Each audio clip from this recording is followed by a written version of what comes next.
शादीशुदा संतोष का दिल अपने दोस्त की बहन रेखा पर आ गया। उसे पाने के लिए उसने एक चाल चली। उस चाल में उसकी मनोकामना तो पूरी हो गई, पर रामकुमार बेवजह मारा गया।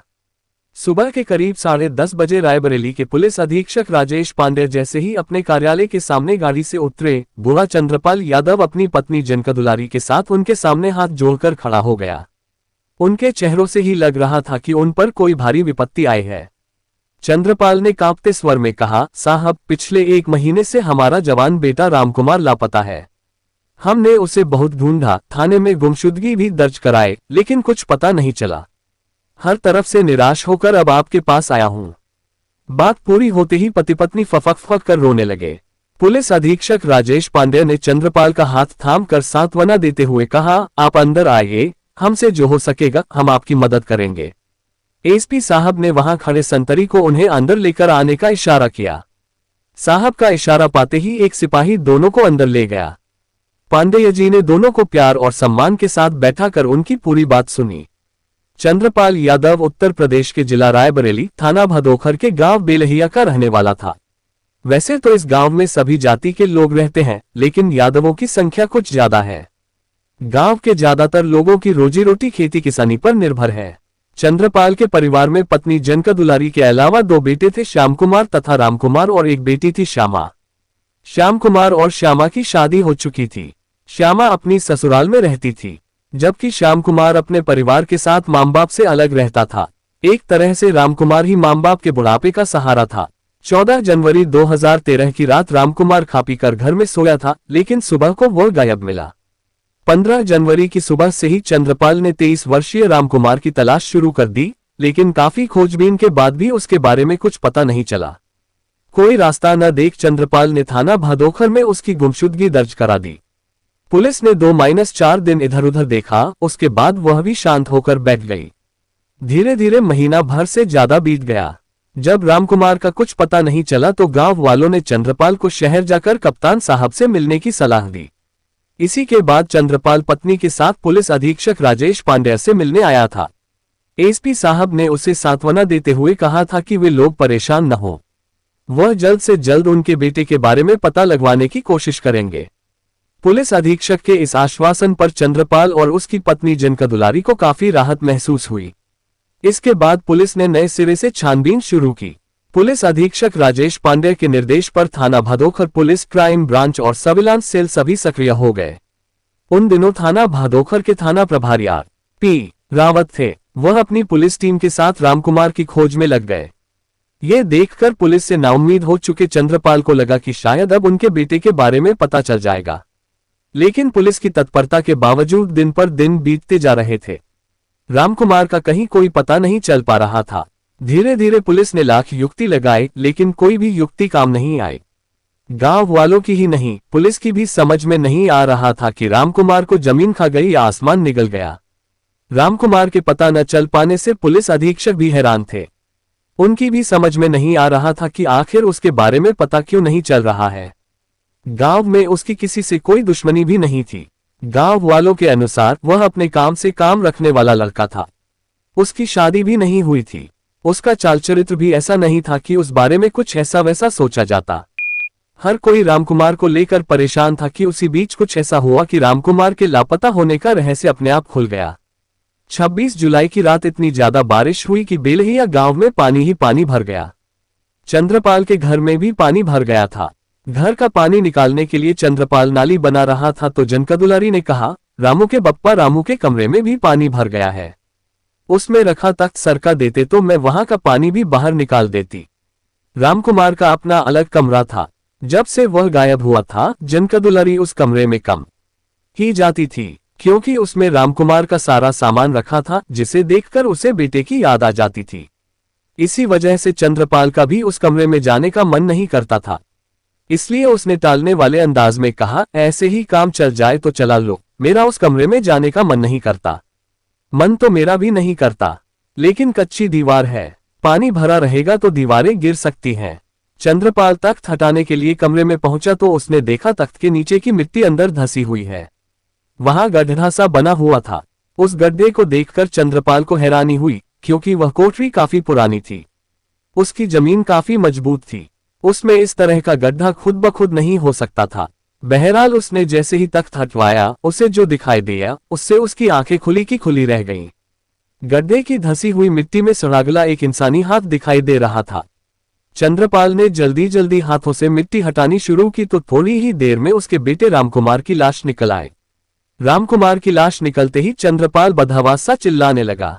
उसकी चीख पुकार सुनकर जनकदुलारी और आस पड़ोस के लोग भी आ गए। रामकुमार की सड़ी गली लाश देखकर घर में कोहराम मच गया। गांव वाले भी हैरान थे। बहरहाल रामकुमार की लाश मिलने की सूचना थाना भदोखर पुलिस को दे दी गई। वहां से यह सूचना पुलिस अधीक्षक राजेश पांडेय को दी गई। पुलिस के लिए यह सूचना हैरान करने वाली थी। आनंद फानन में थाना भदोखर के थाना प्रभारी रामराघव सिंह, सिपाही कन्हैया सिंह और अमरचंद्र शुक्ला को साथ लेकर गांव बेलहिया आ पहुंचे। थोड़ी ही देर में पुलिस अधीक्षक राजेश पांडेय भी फॉरेंसिक टीम के साथ घटनास्थल पर पहुंच गए। पुलिस ने सावधानी से लाश गड्ढे से बाहर निकाली। वह पूरी तरह से सड़गल चुकी थी। लाश के साथ लाल रंग का एक दुपट्टा मिला, जिसे पुलिस ने कब्जे में ले लिया। इसके बाद अन्य कार्रवाई निपटाकर लाश को पोस्टमार्टम के लिए रायबरेली भेज दिया। पोस्टमार्टम रिपोर्ट से पता चला कि रामकुमार की हत्या गला दबाकर की गई थी। महीनों पहले हुई हत्या का मामला था, इसलिए पुलिस के लिए ये चुनौती जैसी थी। हत्या की कोई वजह नजर नहीं आ रही थी। लाश घर के अंदर मिली थी, साफ था हत्या घर के अंदर ही की गई थी। ऐसी स्थिति में इस मामले में घर वालों का ही हाथ हो सकता था। लेकिन घर में सिर्फ बूढ़े मां बाप थे। वे अपने बेटे की हत्या क्यों करते, जबकि वही उनका सहारा था। वैसे भी वह ऐसा नहीं था कि मां बाप उससे परेशान होते। पुलिस ने हत्यारों तक पहुंचने के लिए जब चंद्रपाल और जनकदुलारी से विस्तारपूर्वक पूछताछ की तो उन्होंने एक बात ऐसी बताई जिस पर पुलिस को संदेह हुआ। पति पत्नी ने पुलिस को बताया था कि जिस रात रामकुमार गायब हुआ था, उस रात उनका रिश्ते का एक भांजा संतोष आया हुआ था। वह पंजाब से एक लड़की साथ लाया था, जिसकी शादी वह रामकुमार से कराना चाहता था। पुलिस ने जब चंद्रपाल से उनके उस भांजे संतोष के बारे में पूछा तो उन्होंने बताया कि वह पंजाब के अंबाला शहर में रहता है। पुलिस को उस पर संदेह हो रहा था, इसलिए पुलिस उससे ही नहीं, उस लड़की से भी पूछताछ करना चाहती थी जो उसके साथ आई थी। पुलिस अधीक्षक राजेश पांडेय ने चंद्रपाल के भांजे संतोष और उसके साथ आए लड़की को रायबरेली लाने के लिए एक पुलिस टीम अंबाला भेज दी। पुलिस ने दोनों को रायबरेली लाकर पूछताछ की तो 11 महीने पुराने रामकुमार हत्याकांड से पर्दा उठ गया। उन दोनों ने रामकुमार की हत्या की जो कहानी पुलिस को सुनाई थी वह इस प्रकार थी। रायबरेली के ही थाना दलमू के गांव ठाकुरद्वारा का रहने वाला दिनेश कुमार अपने साले संतोष कुमार के साथ पंजाब के अंबाला शहर में रहता था। वहां दोनों एक साइकिल बनाने की फैक्ट्री में नौकरी करते थे। दोनों ने पंजाबी बाग मोहल्ले में किराए का एक कमरा ले रखा था, जिसमें वे एक साथ रहते थे। उसी मोहल्ले में पटना की साधु बस्ती का रहने वाला रमेश कुमार यादव भी रहता था। वह कृषि कार्य की मशीनें बनाने के कारखाने में काम करता था। रमेश के साथ उसका परिवार भी रहता था। रमेश के परिवार में पत्नी सुधा, 10 साल का बेटा राजू और 20 साल की बहन रेखा थी। एक मोहल्ले में रहने की वजह से और एक ही जाति का होने की वजह से दिनेश और रमेश की पहले जान पहचान हुई, जो बाद में दोस्ती में बदल गई। बीच में दिनेश के साले संतोष की नौकरी छूट गई तो रमेश ने उसे अपनी फैक्ट्री में नौकरी दिलवा दी थी। इसके बाद संतोष से भी रमेश की दोस्ती हो गई थी। अक्सर सभी एक साथ बैठते और एक दूसरे का सुख दुख बांटते। ऐसे में ही एक दिन रमेश ने कहा, भाई दिनेश, सब तो ठीक है, मुझे चिंता रेखा की है। समझ में नहीं आ रहा कि उसकी शादी कहाँ करूं, क्योंकि गांव से अब मेरा कोई रिश्ता नहीं रह गया है। रमेश भाई, परदेश में आपने हमारी बहुत मदद की है, मैं इस मामले में आपकी मदद कर सकता हूं। दरअसल संतोष के एक मामा है चंद्रपाल, वह रायबरेली के नजदीक बेलहिया गांव में रहते हैं। उनका खाता पीता परिवार है। उनके पास खेती की ठीक ठाक जमीन है। उनका बेटा रामकुमार आपकी बहन रेखा के लिए एकदम ठीक है। जाति बिरादरी भी एक है, आप कहें तो बात चलाऊं। दिनेश ने कहा, दिनेश भाई, तुम कह तो ठीक रहे हो, लेकिन परेशानी यह है कि मेरी बहन कई सालों से यहाँ शहर में हमारे साथ रह रही है, वह गांव में कैसे रहेगी। रमेश ने अपनी परेशानी बताई तो दिनेश ने कहा, रमेश भाई, आप भी कैसी बात करते हैं, न जाने कितने लोगों को आपने नौकरी दिलवाई है। शादी के बाद बहनोई को भी यहीं बुला लेना, उसके बाद आपकी बहन यहीं रहेगी। दिनेश की बात रमेश को सही लगी। इसके बाद उसने अपनी पत्नी सुधा से बात की तो उसने भी हामी भर दी। इसके बाद तो दिनेश और संतोष से रमेश की और भी गहरी दोस्ती हो गई। रमेश की बहन रेखा की उम्र बामुश्किल 20 साल थी। उसका गोल चेहरा, बोलती आंखें किसी को भी अपनी ओर आकर्षित कर सकती थीं। संतोष तो उसे देखकर पागल सा हो गया था। अब वह अक्सर रमेश के घर आने जाने लगा। उसकी पत्नी को वह भाभी कहता था। अगर रेखा वहां होती तो वह उसकी शादी की बात छेड़ देता। वह अपने मामा के बेटे रामकुमार की खूब तारीफें करता था। ऐसी ही बातों के बीच एक दिन सुधा ने कहा, आप मेरी नंद को तो देख ही रहे हैं, इसका दूल्हा भी इस जैसा है कि नहीं? अगर दूल्हा सुंदर न हुआ तो रेखा उसके साथ नहीं जाएगी। बारात को बिना दुल्हन के ही जाना होगा। ऐसा नहीं होगा भाभी जी, रामकुमार भी कम सुंदर नहीं है, एकदम हीरो लगता है। लड़कियां उस पर जान छिड़कती हैं। अच्छा तो ये बताओ कि वह मेरी रेखा को पसंद कर लेगा या नहीं? सुधा ने हंसते हुए पूछा। रेखा भी कहाँ कम है, संतोष ने रेखा की ओर तिरछी नजरों से देखते हुए कहा, एकदम हीरोइन लगती है। अगर मैं शादीशुदा न होता तो खुद ही इससे शादी कर लेता। रेखा का दीवाना हो चुका संतोष रेखा की तारीफों के कसीदे कहने लगा। दरअसल वह किसी भी तरह रेखा के नजदीक जाना चाहता था। दिलफेक संतोष जानता था कि लड़कियों को अपनी तारीफ अच्छी लगती है, इसीलिए वह उसकी तारीफ करके उसे अपनी ओर आकर्षित करने की कोशिश कर रहा था। दरअसल वह किसी भी तरह रेखा को पाने के सपने देखने लगा था और किसी भी तरह अपने उसी सपने को पूरा करने का ताना बाना बुन रहा था। रमेश, दिनेश और संतोष जब भी मिलते रेखा की शादी को लेकर चर्चा जरूर होती। ऐसे में ही एक दिन दिनेश और संतोष ने रमेश की रायबरेली के रहने वाले अपने रिश्तेदार चंद्रपाल से बात भी कराई। इसके बाद संतोष ने कहा, मामा आप चिंता न करें, अगले सप्ताह मैं आ रहा हूं। अपने साथ आपकी होने वाली बहू को भी ले आऊंगा। आप लोग उसे अपने घर रखकर कायदे से देख लीजिएगा। चंद्रपाल अपने बेटे रामकुमार के लिए लड़की तलाश ही रहा था। संतोष और दिनेश ने इस रिश्ते की बात की तो उसने हामी भर दी। संतोष रमेश का विश्वास था। उसने जब रेखा को दिखाने के लिए उसे अपने साथ रायबरेली स्थित अपने गांव ले जाने की बात की तो वह इनकार नहीं कर सका। दिसंबर 2012 के आखिरी सप्ताह में संतोष रेखा को साथ लेकर अपने गांव जाने के लिए रवाना हुआ। रास्ते में उसने रेखा को अकेली पाकर उससे खूब प्यार भरी बातें की। बहाने से उसके संवेदनशील अंगों को भी छुआ, लेकिन रेखा सब कुछ जानते हुए भी अनजान बनी रही। इससे संतोष की हिम्मत बढ़ गई। घर जाकर उसने रेखा को अपनी पत्नी रमा और 3 साल की बेटी सुमन से मिलवाया।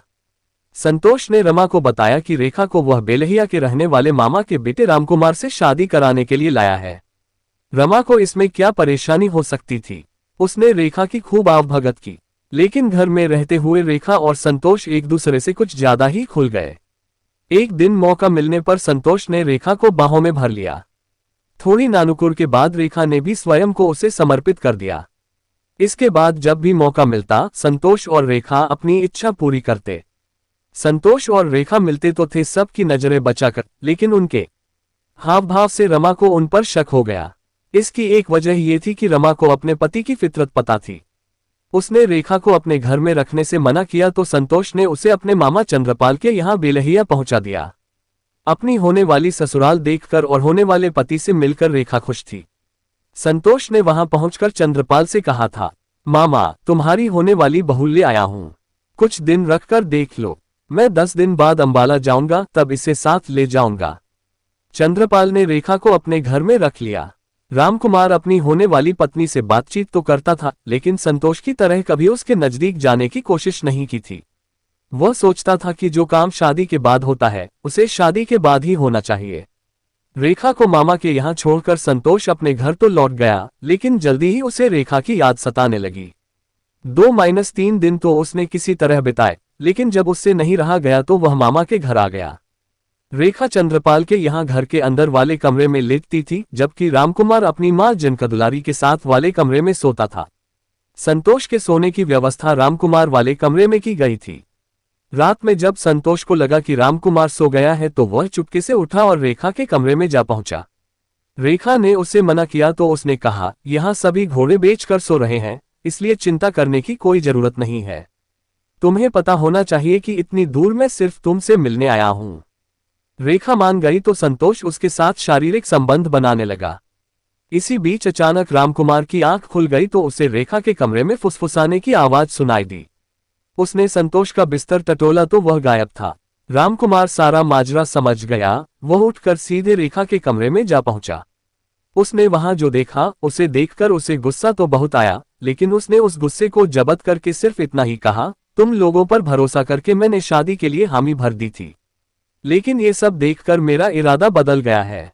निश्चिंत रहो, मैं ये बात किसी से नहीं बताऊंगा। तुम लोग चुपचाप अपने घर चले जाना। उन दोनों को चेतावनी देकर रामकुमार अपने बिस्तर पर आकर लेट गया। रामकुमार की इस धमकी से रेखा और संतोष सन्न रह गए।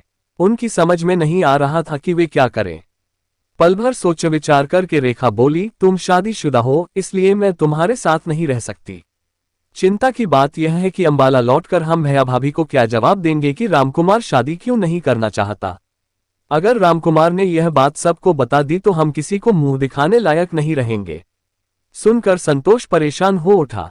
वह कुछ सोचकर बोला, अगर रामकुमार न रहे तो किसी को पता ही नहीं चलेगा कि रात में क्या हुआ था। इसका हल अब यही है कि उससे खत्म कर दें। इससे सारा झंझट ही खत्म हो जाएगा। मार तो देंगे, लेकिन उसकी लाश का क्या करेंगे। रेखा ने चिंता जाहिर की तो संतोष बोला, उसकी चिंता करने की जरूरत नहीं है। मैंने इस बारे में भी सोच लिया है। उस समय रात के करीब 12 बज रहे थे। रेखा और संतोष दबे पांव रामकुमार के कमरे में पहुंचे। तब तक वह सो गया था। संतोष ने रेखा का दुपट्टा लेकर फुर्ती से रामकुमार के गले में डाला और जल्दी से कस दिया। रामकुमार छटपटाकर मर गया। इसके बाद दोनों लाश को उसी कमरे में ले आए जहां थोड़ी देर पहले रंगलियां मना रहे थे। उन्होंने तख्त हटाकर वहां 3 फुट गहरा गड्ढा खोदा और उसमें लाश डालकर मिट्टी भर दी। सारा काम निपटाकर संतोष ने कहा, रेखा हमें यहाँ 3-4 दिन रुकना पड़ेगा, अन्यथा लोग हम पर शंका करेंगे। जब मामला शांत हो जाएगा उसके बाद अंबाला चले जाएंगे, लेकिन लाश से बदबू आने लगेगी तो हमारा राज खुल जाएगा। रेखा ने आशंका व्यक्त की, तुम बेकार ही परेशान हो रही हो। आज मुझे किसी ने यहाँ आते देखा तो है नहीं, केवल रामकुमार जानता था, वह रहा नहीं। कल मैं 5-6 किलो नमक ले आऊंगा, उसे डाल देंगे तो लाश गल जाएगी और बदबू नहीं आएगी। कहकर संतोष रात में ही अपने गांव चला गया। सुबह किसी ने रामकुमार की ओर ज्यादा ध्यान नहीं दिया, लेकिन जैसे जैसे समय बीता उसकी तलाश शुरू हुई। शाम होते होते पूरे गांव में खबर फैल गई कि रामकुमार गायब है। रेखा भी घर वालों के साथ रामकुमार की तलाश में लगी थी। चंद्रपाल ने संतोष को रामकुमार के गायब होने की बात बताई तो वह भी उसकी तलाश के बहाने बेलहिया आ गया। जब सब सो गए तो वह रेखा के कमरे में गया और रामकुमार की लाश पर पड़ी मिट्टी हटाकर अपने साथ लाया, नमक उस पर डालकर ठीक से मिट्टी फैलाकर गड्ढा बंद कर दिया। इसके बाद उसके ऊपर तख्त डाल दिया। उस कमरे में अंधेरा रहता था, इसलिए किसी का भी इस ओर ध्यान नहीं गया कि वहां गड्ढा खोदा गया है। घर में अब रामकुमार की मां जनका दुलारी ही रह गई थी। ऐसे में उन्हें किसी का डर नहीं था, इसलिए संतोष रामकुमार की लाश के ऊपर पड़े तख्त पर रेखा के साथ हर रात रंगलियां मनाने लगा। चूंकि उन्हें इसके बाद इस तरह का मौका फिर मिलने वाला नहीं था, इसलिए इसका वे भरपूर लाभ उठा रहे थे। रामकुमार का जब कई दिनों तक पता नहीं चला तो चंद्रपाल ने थाना भदोखर में उसकी गुमशुदगी दर्ज करा दी। पुलिस ने भी 2-4 दिनों तक राजकुमार को इधर उधर खोजा। जब उसके बारे में कुछ पता नहीं चला तो पुलिस भी सुस्त पड़ गई। अब तक सभी को यकीन हो गया था कि रामकुमार घर छोड़कर कहीं चला गया है। उधर जब संतोष को पूरा यकीन हो गया कि गांव और घर वालों ने रामकुमार को लापता मान लिया है तो वह रेखा को लेकर वापस अंबाला चला गया। वहां उसने रामकुमार के गायब होने की बात बताकर रेखा और रामकुमार की शादी वाली बात खत्म कर दी। बाद में संतोष को रेखा से भी डर लगने लगा कि कहीं वह किसी से सच्चाई न बता दे। इससे बचने के लिए उसने रेखा की शादी भोपाल के कटरा सुल्तान के रहने वाले रामगोपाल यादव से करा दी। रामगोपाल उसी के साथ नौकरी करता था। इसके बाद संतोष निश्चिंत हो गया, क्योंकि उसने फंसने के सारे रास्ते साफ कर दिए थे। वह समय समय पर फोन करके रामकुमार के पिता चंद्रपाल से उसका हालचाल लेता रहता था। लेकिन रामकुमार की लाश मिली तो पुलिस ने चंद्रपाल से विस्तार से पूछताछ की। उसने उस रात घर में रेखा और संतोष के होने की बात बताकर उनके बारे में भी सारी बातें बता दी थीं। पुलिस को रेखा और संतोष पर संदेह हुआ तो अंबाला जाकर दोनों को पकड़ लिया। पहले तो वे आनाकानी करते रहे, लेकिन पुलिस ने अंततः सच्चाई उगलवा ही ली। रेखा और संतोष ने अपना अपराध स्वीकार कर लिया तो थाना भदोखर पुलिस ने दोनों के खिलाफ हत्या का मुकदमा दर्ज कर उन्हें अदालत में पेश किया, जहां से उन्हें जेल भेज दिया गया। दोस्तों, कहानी को लास्ट तक सुनने के लिए आपका तहे दिल से धन्यवाद। उम्मीद है कि कहानी में कुछ भी ऐसा नहीं होगा जो आपको अटपटा लगा हो। कहानी के बारे में आपकी क्या राय है कमेंट करके जरूर बताएं, क्योंकि आपके कमेंट्स मेरे लिए बहुत मायने रखते हैं। तो चलिए दोस्तों, मिलते हैं फिर कल एक नई क्राइम की सच्ची कहानी के साथ। तब तक के लिए अपना ख्याल रखें। जय हिंद दोस्तों, जय भारत।